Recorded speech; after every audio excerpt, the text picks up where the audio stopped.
इंद्रायणी नदीवर असलेला जुना पूल हा कोसळलेला आहे, त्यामुळे ही दुर्घटना झाल्याचं बोललं जात आहे।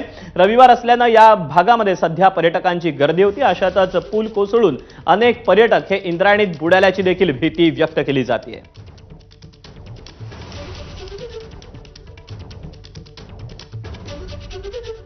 तेव्हा 15 ते 20 रुग्णवाहिका सध्या घटनास्थळी पोहोचलेल्या आहेत। कुंडमाळ्याजवळच्या इंद्रायणी नदीवरचा हा जुना पूल होता। जवळपास 30 वर्ष हा जुना पूल असल्याचं समजतंय आणि आज स्वाभाविकच रविवार असल्यामुळे पर्यटकांची मोठी गर्दी होती, परंतु साधारणपणे 100हून अधिक पर्यटक या परिसरामध्ये होते असं जे सांगितलं जात आहे।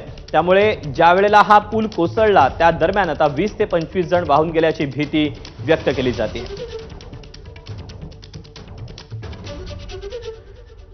दरम्यान या सगळ्याबाबत काही नेत्यांकडून प्रतिक्रिया येऊ लागलेल्या आहेत। त्यांच्यापर्यंत जी माहिती पोहोचलेली आहे त्यापैकी एक सुषमा अंधारे, त्या नेमकं काय म्हणतात आपण पाहूया।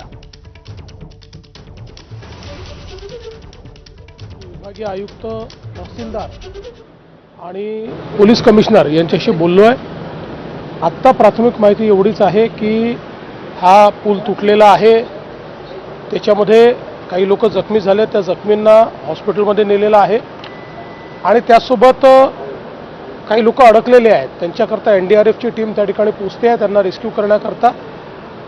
काही लोक वाहून गेल्याची शक्यता आहे, अजून त्या संदर्भातलं पूर्ण कन्फर्मेशन मिळालेलं नाही किंवा कॅज्युअल्टीजच्या संदर्भातलं पूर्ण कन्फर्मेशन मिळालं नाही, त्यामुळे या क्षणाला त्याबद्दल बोलणं हे योग्य ठरणार नाही।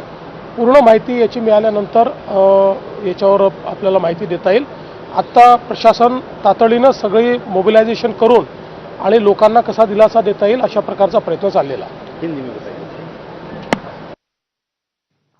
तेव्हा मुख्यमंत्री देवेंद्र फडणवीस यांचीही आपण प्रतिक्रिया पाहिलेली आहे। सध्या प्रशासनाला या सगळ्याबाबत सूचना देण्यात आलेल्या आहेत। दरम्यान काही जण वाहून गेल्याची शक्यता देखील फडणवीसांनी